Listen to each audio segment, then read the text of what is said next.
Okay, iqale siqale. Thula mntwana, thula sa.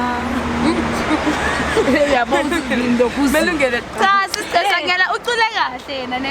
Marungene before. La kumele ngene. Qala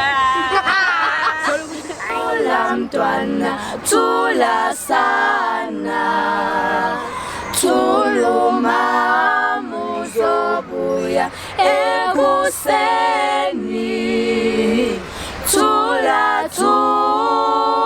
mntwana, thula sana. Thuluma muzobuya ekuseni. Thula mntwana, thula sana.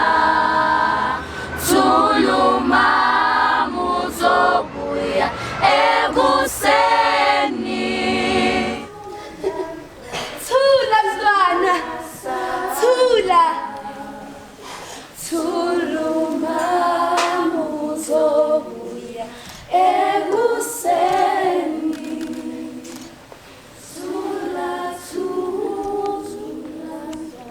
I then got pregnant.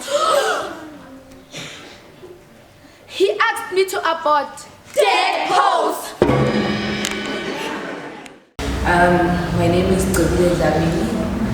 I'm 30 years old. I currently live in Hillbrow. I live here because I work in Johannesburg. I was born and bred in Swaziland, in a village, a very bushy and dusty environment, which I love going to now. Back when you're staying there, you'd see in the TV, you'd see Johannesburg and you'd see New York and you see the city and you wanted to go and stay there. But then now I so much wish I'm staying there even now. You know, you now get to appreciate how beautiful that is to be in that space and walk next to cows, goats, be woken up by chicken. And then I came to Johannesburg and I started working in Newtown. And I stayed just across Hillbrow. You see the church here? Mm-hmm. There's a flat opposite the church. When you just stand in the church, there's a flat opposite there. That's where I used to stay when I first came here with friends. And I was a waitress down in Newtown, so I would work every day and come back.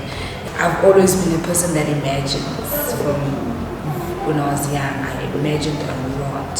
And I think it was the creativity and the imagination. My head was somewhere else.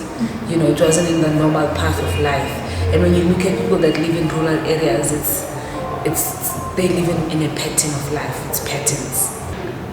So I came with Hillbrow Theatre. I worked for 2 weeks with the production, and we came back with so many nominations.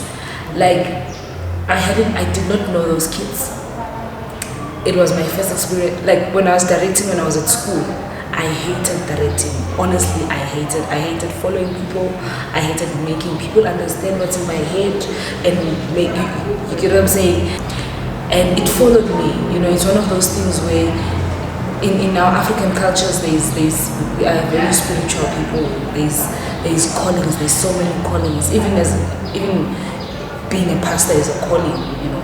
And there's other callings that we do, and we're doing because of passion, you know. It's not really a calling, but you're doing it because of passion. I feel for me, it's a calling.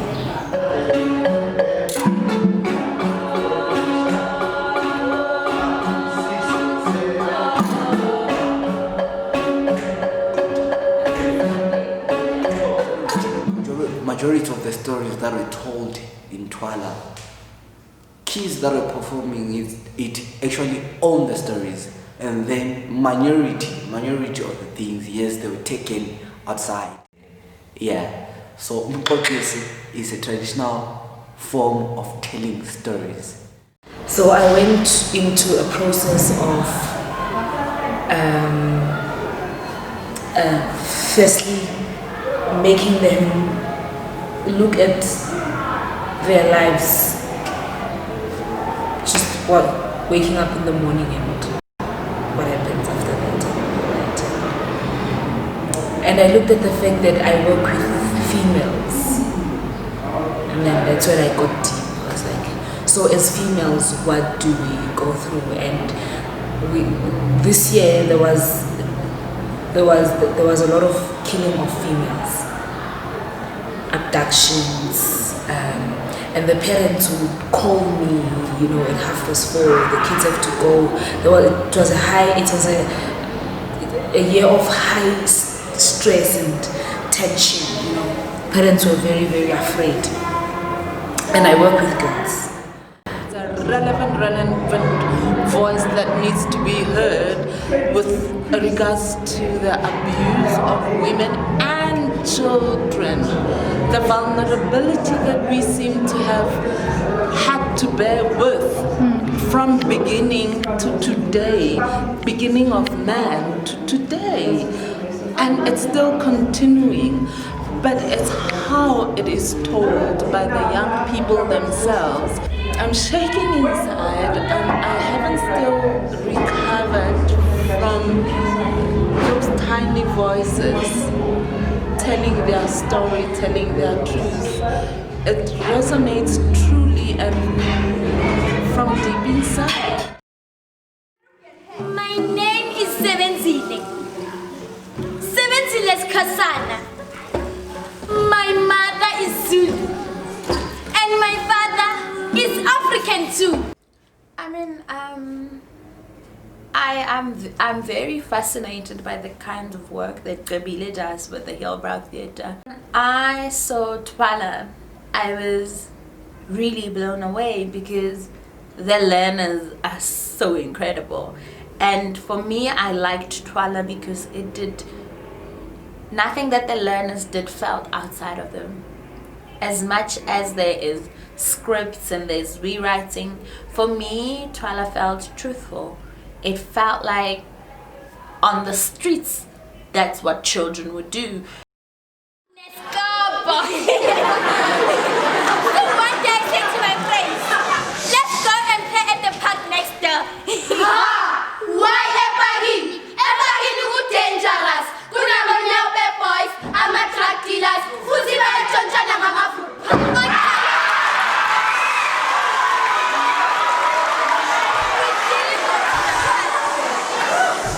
But the older boys from our school,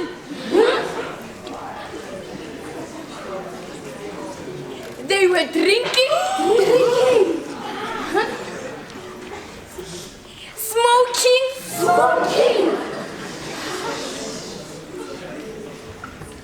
And they were even kissing each other. Kissing!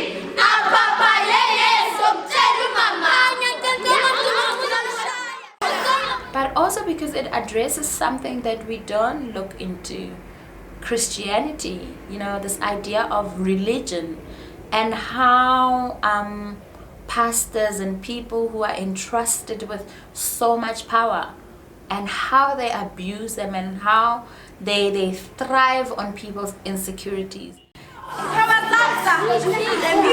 the way. The one and only. The diplomat was very powerful.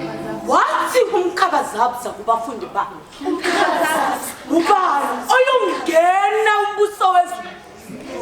Wayethatha umntwana. Emmela phambi kwakhe wathi. Ngiqinisile. Oyingcwele ufana nomntwana. Uyongena umbuso wezulu. And I think for me, within black communities at the moment, is that every day you hear of some congregants drinking Dettol, they eating grass, they hoeing dung on their faces. They're doing such ridiculous things. And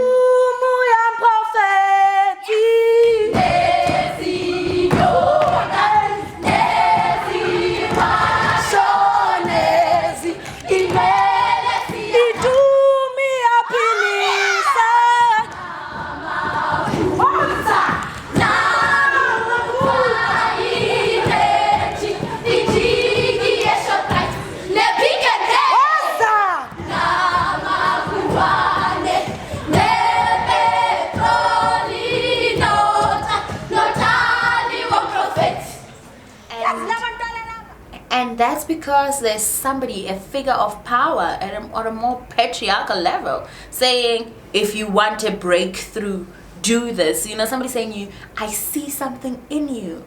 And at the heart of it it's a sex pest. That's what you're dealing with. We like, share, comment, and even poke you on your profile. We believe in your Twitter, Facebook, Instagram, WhatsApp, and Snapchat. Your statuses are always good. You have become our blesser, and we are your blessees through the name of Mkhabazabza. Khabazabza? What do? Khabazabza? What do? Bazalwana ngizwa kahle. Nithi Mkhabazabza? What do more? One day, he asked to see my painting. It was pink and had a Barbie doll in front. Thwala was interesting because we had a lot coming in, you know. We didn't know what to do. We had the thing, but we didn't know how to put it on stage. We did workshops. We had to go and research about teenage problems. Where did you go? The internet, and we had to ask our parents. Like we had to ask, how were teenagers before and now? Like the difference between those two generations, how were they behaving? And somehow we have changed so much. Most of the stories were from parents about teenage pregnancy, because most of our parents, they had us when they were teenagers. And we actually thought that the show was going to be about teenage pregnancy. But then we later on, we saw these pastors and the teenagers. Yeah, I mean, nobody really understands the Bible at the end of the day. Like, the way it's written, some things are not understandable. And pastors take advantage of that in a way of, okay, this is what the Bible says. You guys don't understand the Bible. Listen to what I'm saying. I'm here to translate it for you, you know. Like, you should eat this grass. I spoke to God in my visions. You know, I had this dream. He told me this, he told me that, you know. And you as a person that doesn't know how to read the Bible, you can read it, but you don't understand it. And you are told in the Bible that listen to these people. They are there to help you understand the Word of God. You also end up falling for it.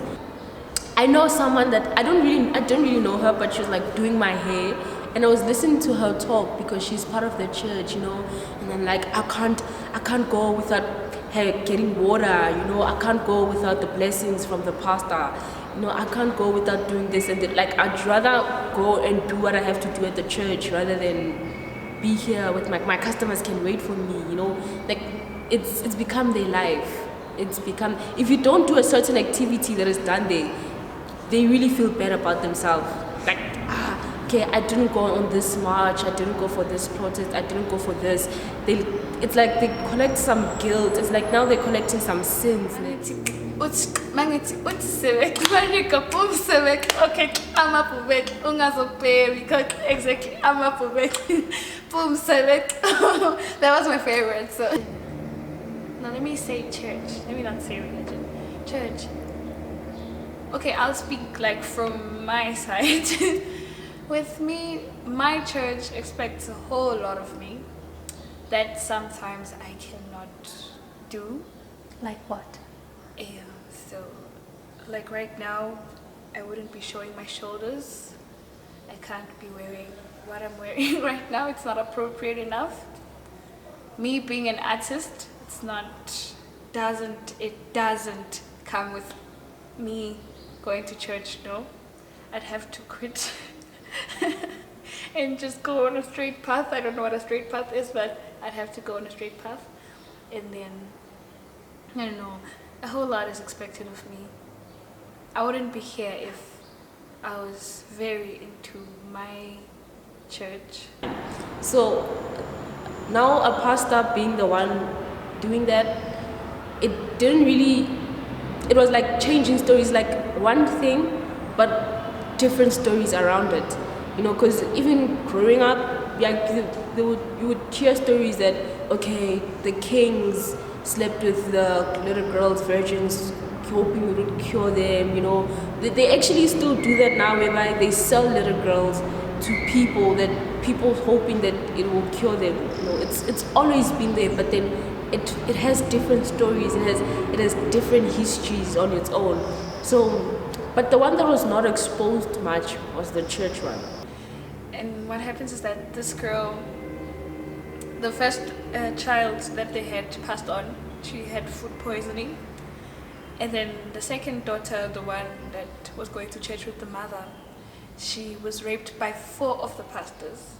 She called her mom that night, and then she told the mom, I'm where, and the mom didn't even take like action towards saving the daughter from where she is. She did not call police, she did not call anyone, she did not tell the dad what is happening, and the daughter is just there like, I am stranded, I don't know what to do, and the mom did nothing.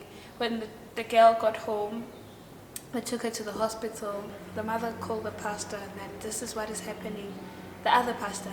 So the first pastor is like, no, the second pastor is like, okay, so talk to your daughter, tell her that the only person that can save her is the first pastor. Those same pastors that raped that girl, the mom is not doing anything at this point. I'm raising teenagers, girls, and I wonder what does how much of it I know, how much are they willing to share with me? Are they telling me everything? And does that make me a good mom or a bad mom?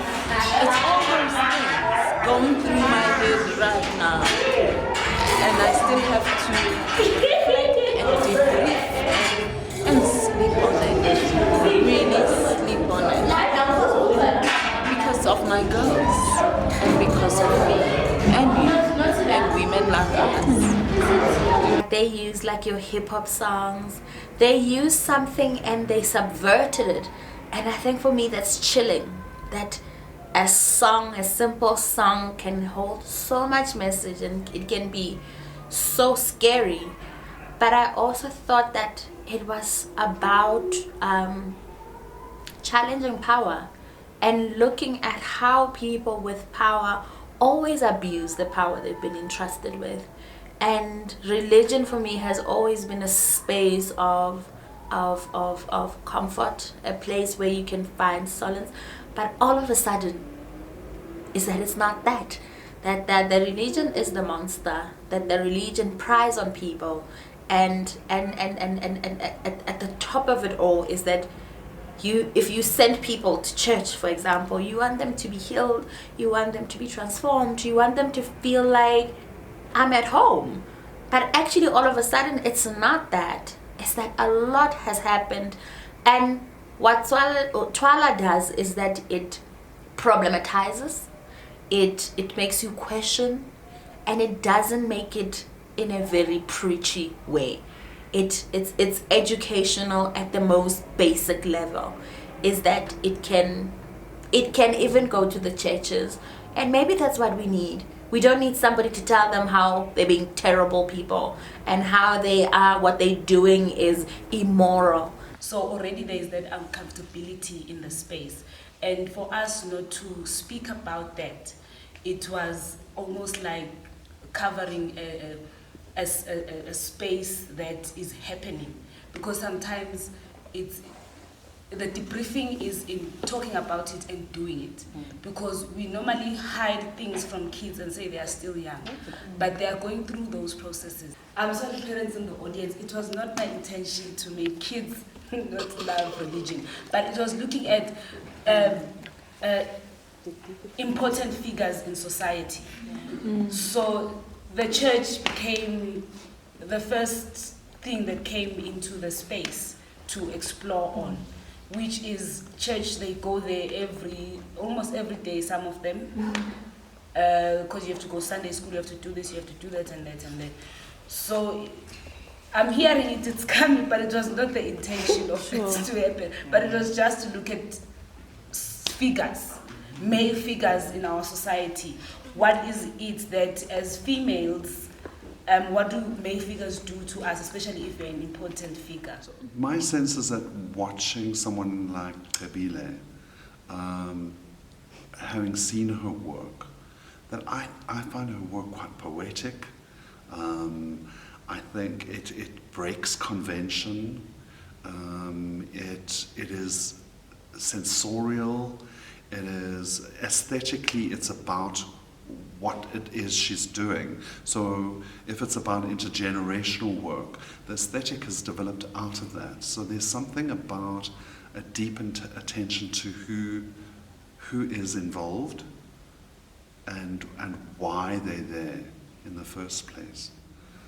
But I also think that there's work that has emerged there that is cutting edge, that is fresh, it's new, it has a unique aesthetic signature to it.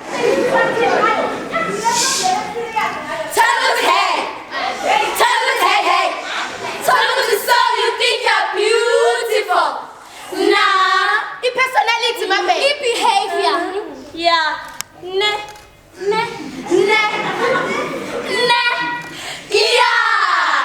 I thought it was theatrically strong.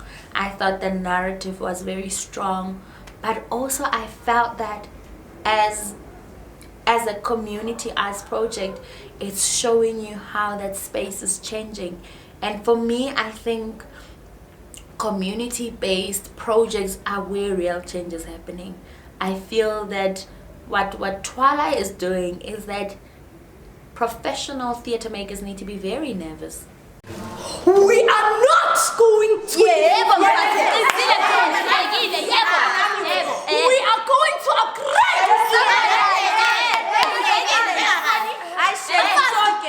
You are trending.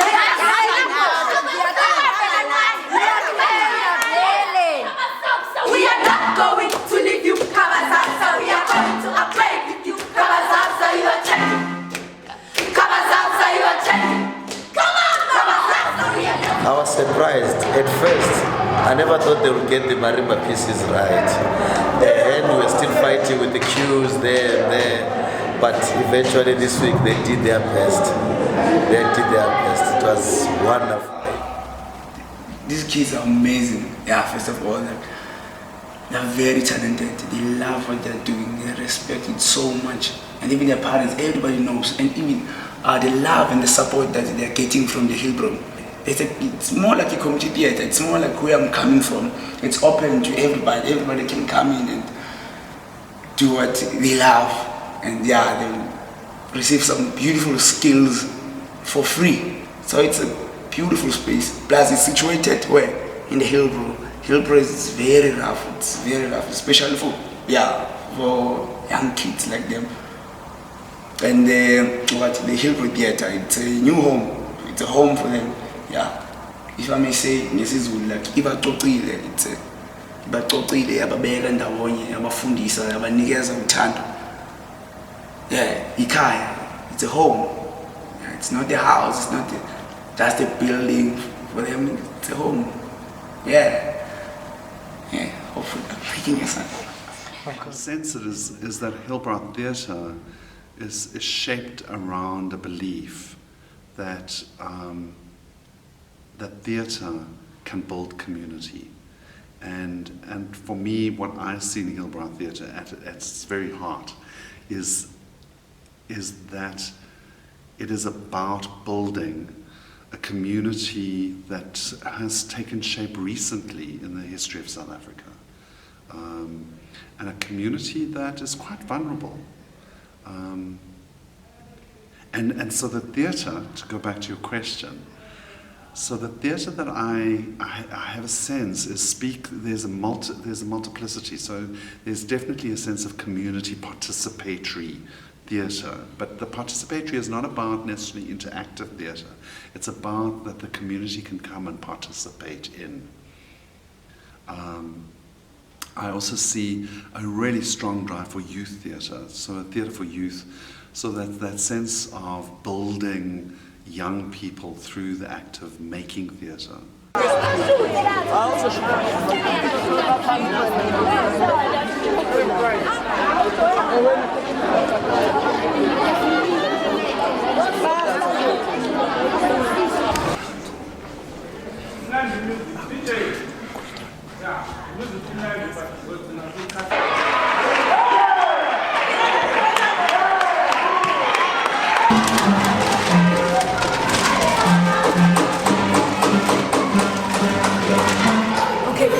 Chef, you don't have to go in that direction, you know? Move to the left. My men are giving me now. I want oysters and prawns. Yes. And a gold piece.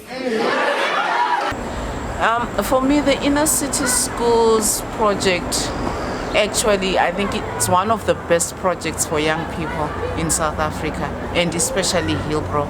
I'm so happy to see them play out like that, you know, and they were enjoying themselves. That's the most thing. I keep telling them that it's not a competition, it's not about competing against each other, but it's about you having fun and growing into a better human being, because theatre teaches us a lot about life. So for me, I'm just happy to see the whole festival going so well, and every kid here is amazing.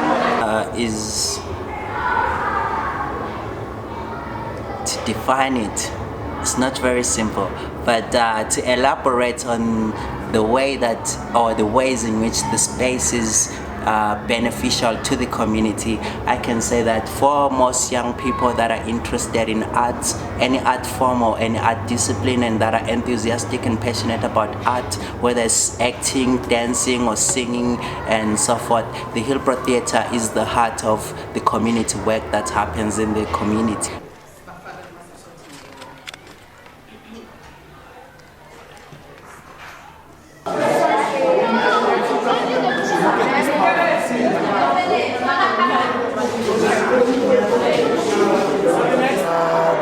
Is quite a big festival for the inner city, and it's got great impact to the kids that we're working with.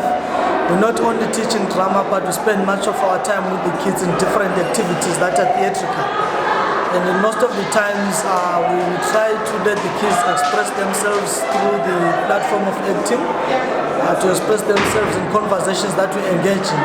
And sometimes we attend workshops and we attend forums, and so it's kind of getting the limelight of theatre and being enlightened of what is happening around the space. And again, it's about bringing awareness of the social problems that they are facing. The best thing here is creativity. I salute these kids. Their creativity, more especially, and the way they love the craft. They are so excited about craft. It's out of this world. When we started this festival in 2005, we had 6 schools, only 6 schools coming here, and the festival grew year by year.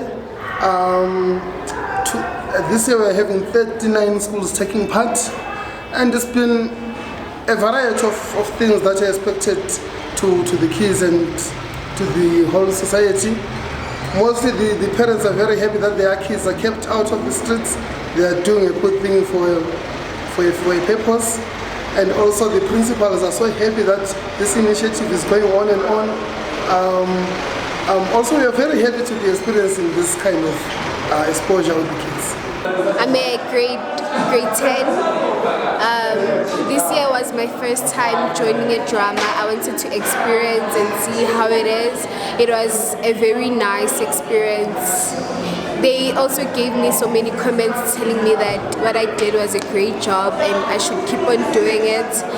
For me, the festival is really about storytelling, and that the high school learners are engaged in a process of research, of debate, of argument, of ultimately coming together as a group, as a team, and creating a performance text that then gets performed on the Hillbrow Theatre stage in front of an audience. For me, this year's theme, which is really about looking at what it is to be a teenager, how being a teenager changes the way we engage authority, the way we start questioning the world, we start possibly questioning our own self and how we interact with each other. Look, the festival is it's only 7 days in a year. So it is very, very, very difficult to assess the impact of the festival on the community, right? You cannot respond to that question like, what is the importance of the festival, right? Without responding to what is the importance of Outreach Foundation to the community. Because remember, the festival is through Outreach Foundation. And there's so many activities that take place, right, here in Hillbrow because of the Outreach Foundation. And the Outreach Foundation has had so much impact on the community, right? There's so much that it is doing for the Hillbrow community, in terms of curbing crime, in terms of ensuring that the children learners school are exposed to music, they learn music lessons, they dance, computer, all these projects. Now maybe I'm diverting there, but you see, all these projects are held here at Hillbrow Theatre through Outreach Foundation, and you know that, right? So, in the Inner City Drama Festival, I think it's part of the projects, the Outreach Foundation. You see, all these kids, they didn't come here, not all of them, they didn't come here for theatre. They're gonna get something from you. They are sent and they don't know that they have been sent to you. Yeah, you mentioned something. These kids are going to be something in life because they came to you. You're not going to give them in hands, but you talk to them. While speaks about the physique, you need to know your body first. It's not easy to use the body and also use the voice at the same time and everything that was happening on stage. At times it felt like it was too much, there was so much happening, because all these things already they've been trained and all these things are ready to highlight themselves, and it's not like you're coming into a space and the people in the space have no idea of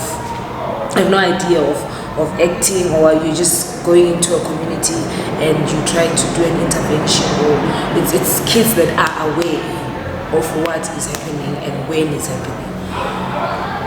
So it's more of awakening the body, very much of process theatre.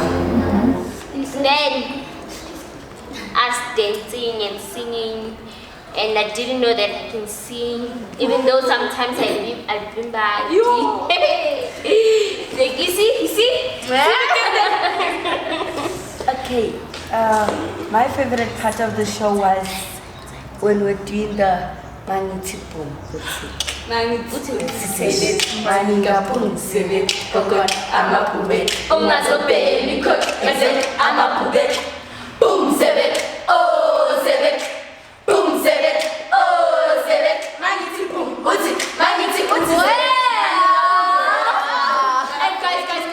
Let's not forget marimba. What is that song?